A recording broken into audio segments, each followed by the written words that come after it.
अरे ये क्या, मेरे पापा भी दूसरे पुलिस वालों की तरह रिश्वत ले रहे हैं। बहुत अफसोस हुआ मुझे पापा।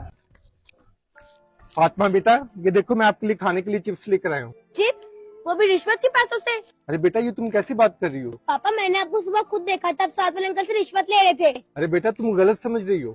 पापा मुझे नहीं खानी है रिश्वत की चीज।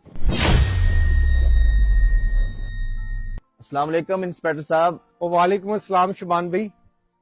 बहुत शुक्रिया आपका, आपकी वजह से मेरी माँ की जान बच गई। अगर आप उस टाइम मेरी मदद ना करते तो मैं अपनी माँ का इलाज ना करवा सकता। अरे शुबान भाई, क्या हुआ, आप रो क्यों रहे? इंस्पेक्टर साहब, मेरी माँ की तबीयत बहुत खराब है और मेरे पास इलाज के लिए पैसे भी नहीं है। अगर शाम तक मैं उनका इलाज ना करा सका तो मेरी माँ मर जाएगी। इंस्पेक्टर साहब, शुबान भाई, आप परेशान ना हो, ये लें पैसे और अपनी माँ का इलाज करवाएं। ये तो मेरा फर्ज था भाई।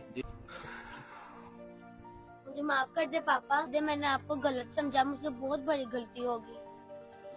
कोई बात नहीं बेटा, पर एक चीज याद रखना, हर पुलिस वाला रिश्वतखोर या बेईमान नहीं होता।